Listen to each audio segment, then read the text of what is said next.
Hello, good morning and welcome guys. कैसे हैं आप सब? आई होप कि आप सब बहुत अच्छे होंगे और मन लगा करके पढ़ाई कर रहे होंगे। आप सभी का स्वागत है मेरे इस नए ब्लॉग में। तो ब्लॉग की शुरुआत करते हैं, उससे पहले एक छोटा सा सुविचार सुन लेते हैं।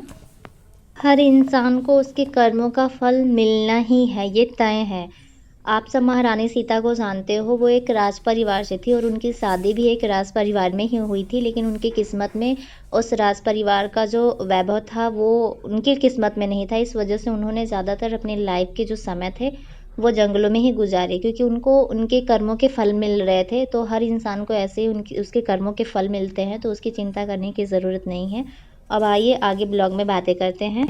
मेरा एग्ज़ाम मेरे सर से जस्ट ऊपर ही है, डेट शीट आ गई है। मेरी तैयारी बहुत ज़्यादा नहीं हो पाई है। मैंने जो तैयारी करी थी गांव जाके मैं थोड़ी उसे भी भूल आई हूँ, लेकिन कोई नहीं, अभी थोड़ा सा ऊपर है तो बस मैं उसे मैनेज कर लूँगी।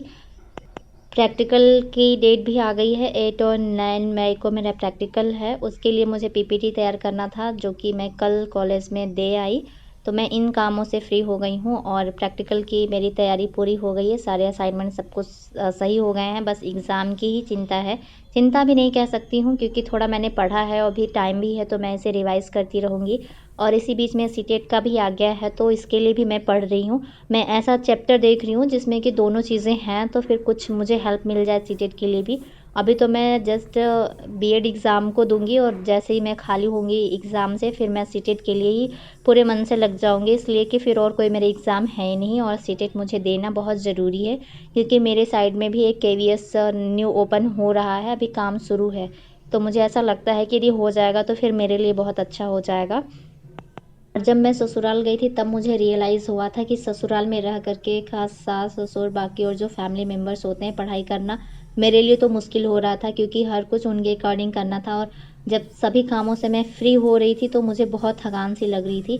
बहुत से लोग मैनेज करते हैं, बट मेरे बस की बात नहीं थी। मैं यहाँ सिंगल हूँ तो मुझसे सारा कुछ हो जाता है। बीएड में भी मुझे छः पेपर देने हैं, बाकी सारी लगभग तैयारी हो गई। उसे एक बार रिवाइज़ करना है, क्योंकि आप बहुत पढ़े हो लेकिन फिर बीच में ना पढ़ो तो बहुत से ऐसी चीज़ें होती हैं जो कि भूलने लगती हैं। तो वही मेरे साथ भी हो रहा है। मैं सोच रही थी कि यदि मैं बुक ले गई होती, थोड़ा थोड़ा सा देखती रहती, तो मुझे ये प्रॉब्लम नहीं हुई होती, बट कोई नहीं, मैं सब कुछ कर लूँगी। और जो भी हाउसवाइफ हैं बच्चे के साथ में सारा कुछ मैनेज कर रही हैं, वो चीज़ों को समझ सकती हैं। कितना भी आप टाइम टेबल करो, लेकिन फिर भी टाइम टेबल थोड़ा आप। मैंने सोचा मैं लाइफ में सब कुछ करूंगी, लेकिन दोबारा मुझे कभी ऐसा मौका मिल जाए तो मैं प्राइवेट कॉलेज से बीएड तो कभी नहीं करूंगी। इतने पैसे वो लोग लेते हैं, मैं परेशान हो जाती हूँ। और आज का ब्लॉग इतना ही, मिलते हैं नए ब्लॉग के